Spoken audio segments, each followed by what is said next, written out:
Hey everyone, my name is Jordan Tetrick. I'm the head of global sales enablement at EatJUST. I'm excited to be with you all today. Thank you so much for having me. I'm looking forward to walking you through our company, our products, our business model, our brand. But before I do that, I want to make sure you have some context as to who we are, really at the heart of EatJUST. And it all revolves around impact. We're an impact company. The decisions that we make every single day will always revolve around what's going to make the biggest impact possible. So what we do is we really look at what we think are the most commonly held assumptions in food. And we focus on these two big assumptions. The first one being that an egg must come from a chicken. We think eggs can also come from plants. And we think eggs from plants are healthier, they're more sustainable, and they're also more delicious. The second big assumption that we're challenging is that in order to eat meat, an animal must be slaughtered. We think cultured meat is the way of the future, and we want to lead the future to ensure that generations to come are eating meat from animals who weren't slaughtered. So let's first dive into challenging that assumption that an egg must come from a plant. And we really started with looking at the plant kingdom. We wanted to find a plant out there that had a similar functionality to a chicken egg, more specifically, a plant that was able to gel. Gelation is what's happening in that pan when you pour or crack an egg into a pan. That's what gives it the ability to scramble, to fold as an omelet. So we really wanted to find a plant that had a similar functionality there. And that's what led us to the mung bean. The mung bean is the core ingredient in Just Egg. We in the US aren't really familiar with the mung bean. Of course, it's consumed globally. It's also grown globally as well. But this is really the plant that we narrowed it on to be our candidate for our plant-based egg. And it took us a couple years of not only finding it, of developing it, but we were lucky enough to have it ready to launch as a product in the United States about 2 years ago. Now, before I go any further, I think it's important that not only hear from me, but you hear from some of our incredibly talented chefs. So here's a quick video from the chefs who have actually developed the product. Enjoy.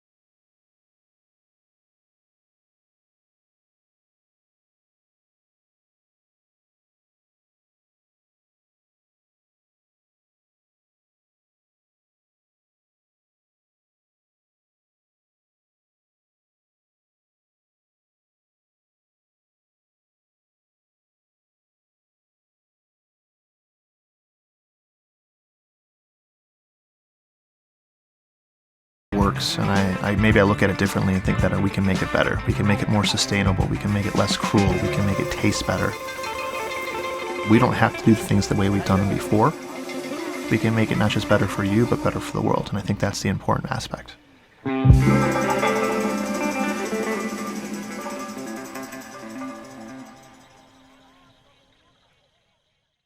So you heard from our chefs. You got a quick look to what the product looks like cooking up. Good to know that chefs all around the world are really loving working with the product. Folks like Jose Andres, who's an incredible chef and probably even better person, said it's not every day you get to see something that blows your mind.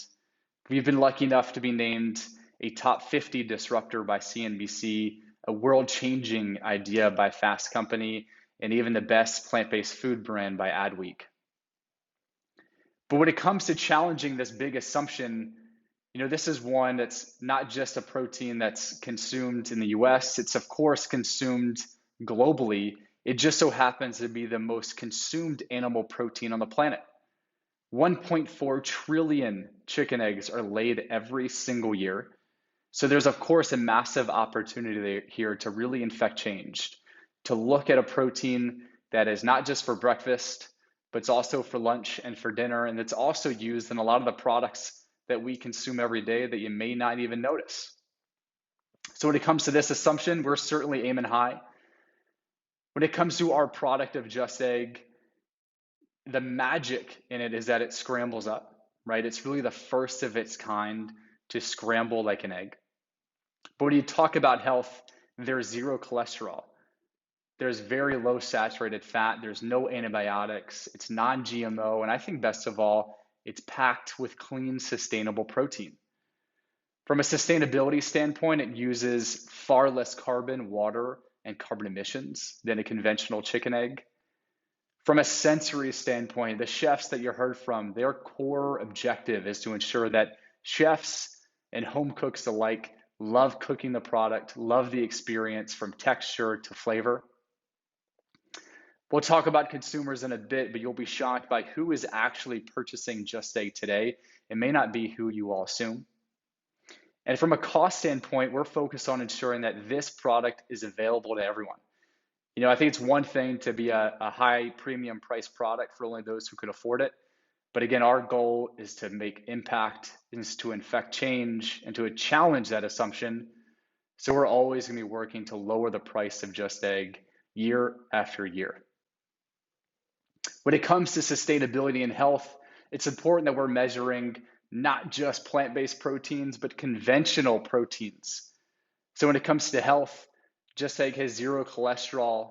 Of course, can't really say that for other animal proteins. Very low saturated fat. And as I mentioned, really high protein content. From a sustainability standpoint, we're pretty confident in saying that Just Egg is one of the most sustainable protein sources on the planet. Those are looking at those big pillars like water, carbon emissions, and land. And not only do we want to compare this to other animal products, but we also want to see what does this look like with our sales today. Just 2 months ago, we reached 100 million egg equivalents sold. We're proud of it. We're not done yet, but it's good to reflect and look back at the impact of selling 100 million egg equivalents. With that number, we've saved over 3.6 billion gallons of water, just over 14 million kilograms of carbon emissions, and just about 6,000 acres of land.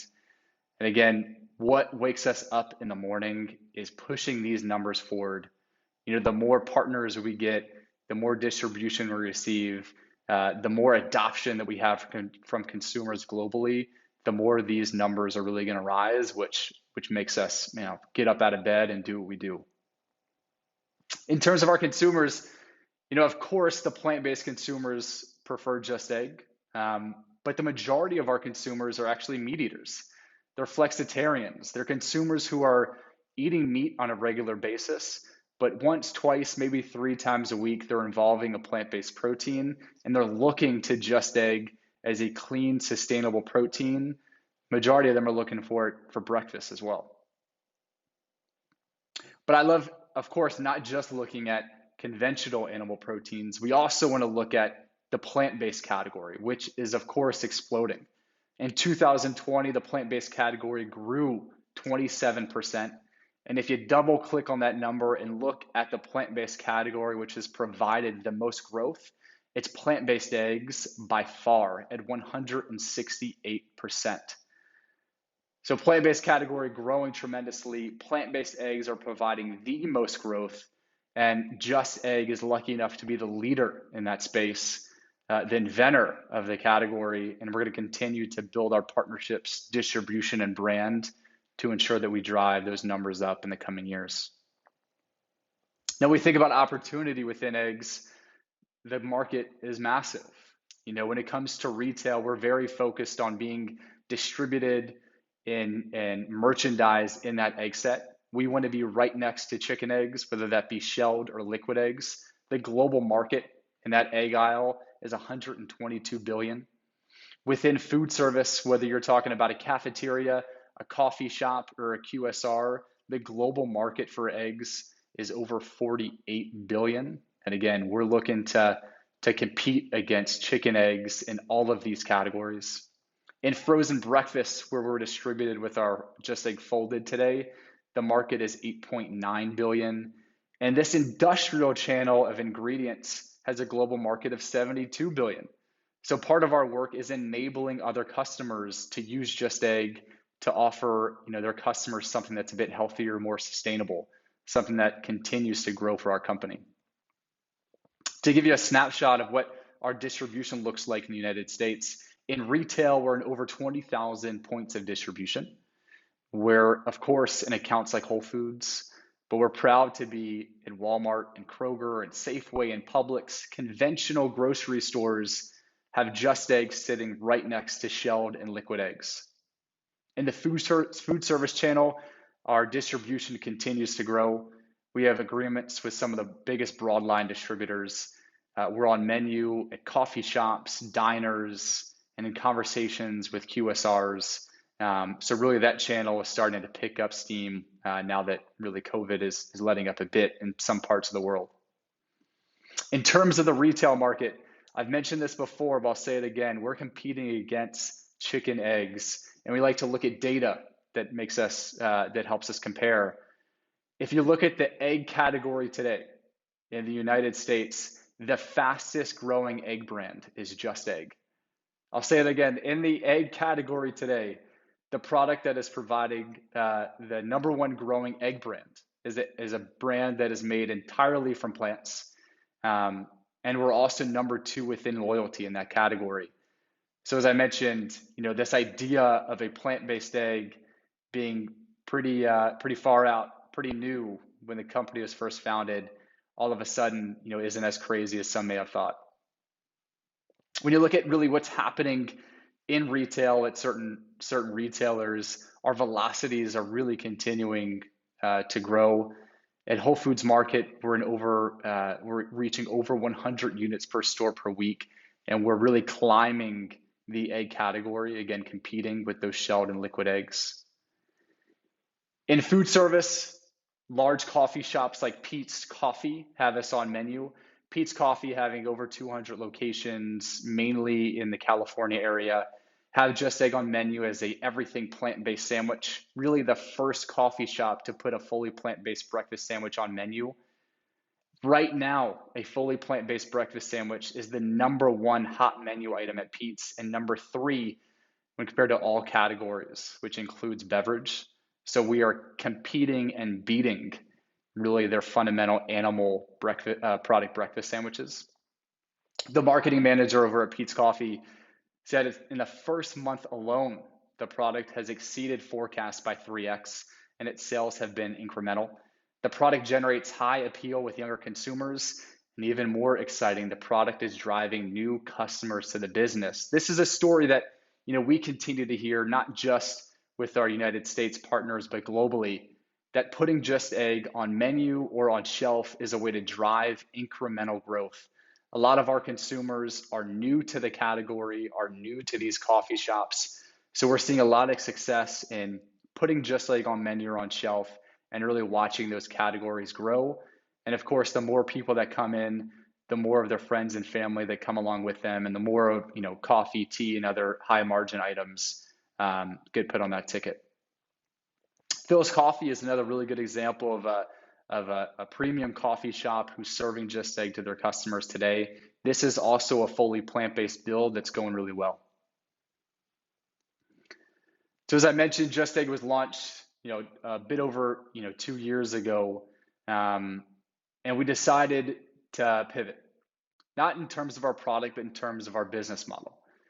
We found that at EatJUST, we are particularly strong in a handful of things, and actually we're pretty weak in some things. We're strong when it comes to R&D and product development. That's really in our DNA. That's who we are. And we're really strong when it comes to telling our brand story and connecting consumers. Also really deep in our DNA and who we are. We struggled when it came to manufacturing, to cold chain distribution, to nitty-gritty street sales sometimes. So we really gained inspiration from Coca-Cola. And for those of you who don't know, Coca-Cola goes to market a bit different. Instead of opening up manufacturing facilities, they are providing their syrup to bottlers globally who take that syrup, manufacture it, bottle it, and use their trucks to get it out into the market. So we decided to adopt the same model and do the same thing with our Just Egg. Now, what we do is we take that mung bean, we mill it into a fine powder, and we extract the protein. And that protein that we're left with is really the functional ingredient. That is the base of all Just Egg products. That's what gives it the magic that enables it to scramble and to make an omelet and other great products. So we take that Just Egg protein and we provide it to some of the largest food companies on the planet. Today, right now, our downstream partners are everyone from Michael Foods in the United States, the world's largest egg processor. Michael Foods today is, again, using our Just Egg protein, running the product at their manufacturing facilities, putting it on their trucks and distributing it out to their customers. We've signed agreements with PHW in Europe, Egg Solutions in Canada, and I am incredibly proud to let you all know that SPC is our downstream partner for South Korea. Pretty soon here, they will be doing the same thing of using our Just Egg protein to manufacture and distribute out Just Egg into the Korean market. More news on that to come, but excited to have them as a partner for us. So this business model, it's of course incredibly scalable for us. It enables us to focus on what we're really good at, that R&D, that brand building, and it enables us to leverage the expertise of companies who do the manufacturing and distribution better than anyone on the planet. Now, part of these partnerships is, of course, brand. Similar to Coca-Cola's business model, we always control our brand no matter where we are, whether it's in the United States, Canada, Europe, Korea, China, you name it. Our brand will always come from us. And we found that no matter where we are, our consumers tend to be a bit similar. They're younger, they're female, they're highly educated, they're also incredibly diverse. We found that these consumers happen to be flexitarian, as I mentioned, and we're really going to be focusing in the next couple of years, targeting those consumers, ensuring that they know about Just Egg, they know how to use it, and we can provide them with really easy ways for them to either find it on their menu or on shelf. But it's really important for us that we're an aspirational brand. You know, when consumers know of Just Egg, we don't want them to only know of Just Egg as, you know, a plant-based egg product. We want them to know the why. We want them to see that, you know, we're a company built on a mission, and we do what we do because we care and we're here to make impact. So I think the more that we get out and tell our story and connect with consumers, the better. But it's also been fun to have just cultural icons and influencers try Just Egg and let their followers know. We've had hip hop artists like Lizzo, you know, influencers like Kim Kardashian, TV stars like Ellen DeGeneres use Just Egg and post about it on social media, all completely organic, unpaid. But I got to tell you, I've been lucky enough to be with the company for a handful of years now, since the beginning, and there's nothing better than seeing consumers take it home and post about it, just how happy they are to share it with their family, to give their kids breakfast, whether that's in a sandwich or an omelet or a scramble. Folks are really falling in love with the product because of the magic of it, because it's healthy, because it's impactful, because it's a brand that they can get behind. So anything that I've talked about prior to this, all really fall short, because this slide really makes it worthwhile for us of seeing folks bring it home and love it. And part of really experiencing the product is for us making sure that folks are trying it and experiencing the product for themselves even before they buy it. So more and more we're getting out there and setting up experiential events globally. This, of course, will increase once cities open up more and more due to COVID. But I'll give you an example of one that we put on in Shanghai. This is our future food studio. We decided to open up a studio for 2 months and allow consumers to come in and take cooking classes led by some of the country's most renowned chefs on how to make delicious meals using Just Egg. They were able to come, experience the product, use it themselves, learn the benefits, the attributes, learn some incredible cooking techniques and recipes from some world-renowned chefs, and really such an exciting brand building exercise for us, something that we're going to be replicating here no matter where we are. In terms of really the societal shift, of plant-based, this is something that we're seeing more and more of. Plant-based has come a long way. There's no doubt about that. And we wanted to really dig in to see where it is today, especially given COVID. We partnered with a company called OnePoll, who spoke to over 2,000 respondents. The majority of the consumers that they surveyed thought that society would be fully plant-based in the next 15 years. Whether that's true or not, I think it's exciting to see that the majority of consumers think it's going in that direction. Health was the driver of purchase intent. We found that to be true with our consumers that we speak to as well. Health is always the number one, while sustainability is a close number two. I found quite fascinating that COVID-19 has accelerated plant-based preferences. I think more and more consumers want transparency in their food. They want to know where it comes from, and they want to feel good about the product, not only from a health and sustainability standpoint, but also from a safety standpoint. And certainly because how Just Egg is made, it's incredibly safe and avoids a lot of the risks that go along with other animal products. But I love to, consumers when asked, which do you believe is healthier, an egg that is made from a plant or an egg that's made from a chicken? The majority believe that an egg from a plant is healthier, which hopefully will continue to grow and prove to be true. Now, as I mentioned, we're an impact company, and we're focused on really attacking two of the most commonly held assumptions in food. As you all see, that first assumption is that an egg can only come from a chicken. I hope you can agree that we're proving that wrong. And the second is that in order to eat meat, an animal must be slaughtered. So I'm proud to introduce you all to a division of EatJUST called Good Meat. This is a part of our company that is focused on cultured meat. And if this is your first introduction to cultured meat is when you take the cell of an animal, you feed that cell nutrients, whether that be carbohydrates, amino acids, and you harvest that cell and use it for products like bites or sausages or other products that you would use chicken or other animal products with. So really you're skipping the entire step of raising the animal, using land, feeding the animal, slaughtering it, and ending up with meat on your plate. You're skipping that entire step by going right to the cell and growing that. Some incredible benefits of this is it's a really safe procedure. Imagine similar to how beer is brewed. That's the type of facilities and equipment that are involved. And we're incredibly proud that Good Meat is the first company in history to receive regulatory approval for its cultured chicken in Singapore. Singapore granted us regulatory approval a handful of months ago. And again, it's the first time ever that a country has done so. We're incredibly thankful to Singapore, and we're proud to be bringing cultured chicken that we call good chicken to the market. Now, as we're doing this, we of course are trying to learn more and more about how consumers view this. This is something that's brand new, that most people have never heard before.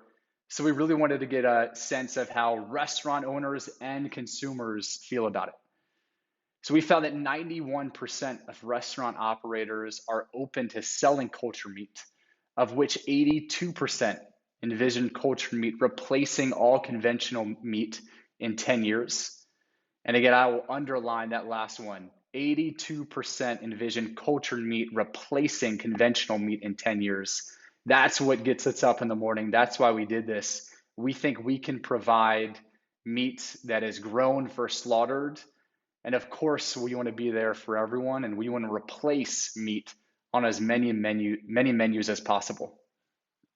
When it comes to consumers, we found that 2/3 of consumers are open to substituting conventional meat with cultured meat, and 75% are likely to substitute plant-based with cultured meat. A few things to call out here. This is such a brand new concept. These numbers are incredibly high for being so brand new. There is a massive amount of education that needs to happen, which we're investing in. And just to call out, this isn't plant-based. the chicken that we're serving and the beef that we will be serving is 100% chicken. It is not plant-based. So I think there is always some confusion there of, is this plant-based or not? This is fully chicken. It tastes like it, has a similar nutritional profile, and it's good to see even early on consumers are excited to try it. So as I mentioned, Singapore was the first place to grant us regulatory approval. Singapore is also the first country to sell it. Right now, 1880, an incredible restaurant in Singapore, has good chicken on its menu. Again, the first ever restaurant to sell cultured meat. Right now, consumers are dining at 1880, experiencing eating cultured meat for the very first time. We created an immersive experience for these diners. We tell them the story of really where meat started and where it is today, and how our work can hopefully help set us straight. They're experiencing the product in a beautiful way, and we really wanted to talk to them because they're the first to ever do it. And we found that diners at 1880, that 88% of those consumers felt good or very good about eating good meat. You know, some quotes from these diners that I love. They said, because it was authorized in Singapore, they felt it was really reliable. It's light, satisfying, and tasted great. It's morally the right thing to do. And even one person said, I'm vegan, so I felt conflicted, which I think is reasonable. So we'll continue to serve good meat at 1880, continue to tell our story, continue to build awareness. But 1880 certainly isn't where we stop. We formed a partnership with Food Panda to deliver good meat to folks all across Singapore to their home. So no longer do they have to dine at an incredible restaurant. They can sit at the comfort of their own home and ordered the very first cultured chicken. Here's a quick video that shows what that looks like today and how some of consumers are reacting.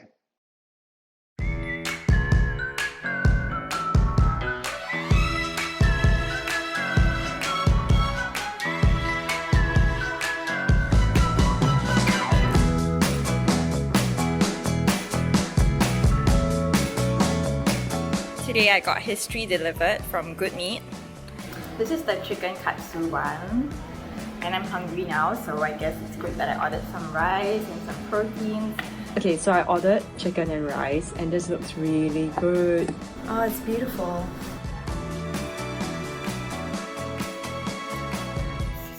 Oh my god.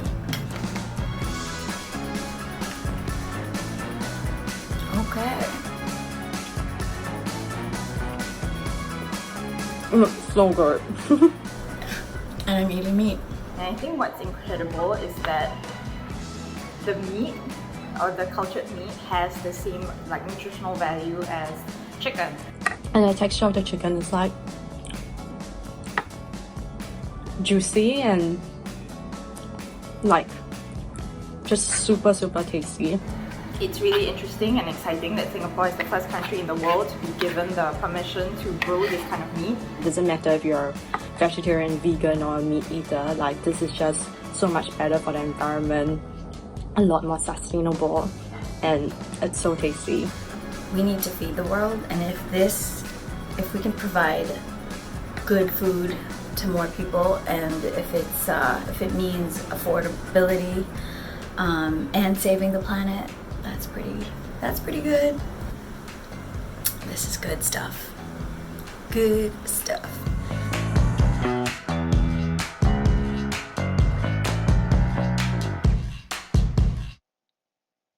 So as you can see, we're having a lot of fun building this. Again, first ever. So we're really breaking new ground and trying to help educate consumers and leading by delicious food and really incredible storytelling. One other example of good meat being served in Singapore, JW Marriott is also being a part of this in a partnership with Food Panda. And again, continuing to serve it not only as an option, but replacing chicken on their menu once or twice a week, which we hope will continue to be a trend as we gain more distribution and continue to scale. So those two big assumptions, an egg must come from a chicken and meat must be slaughtered in order to be eaten. We're going to continue to work every single day to challenge them, to build our brand, and most importantly, to make an impact. I've have fun sharing my story and our company with you all. I look forward to bringing Just Egg and Good Meat to Korea very, very soon. And looking forward to hopefully meeting some of you in person one day. Thank you so much for having me. Have a good one.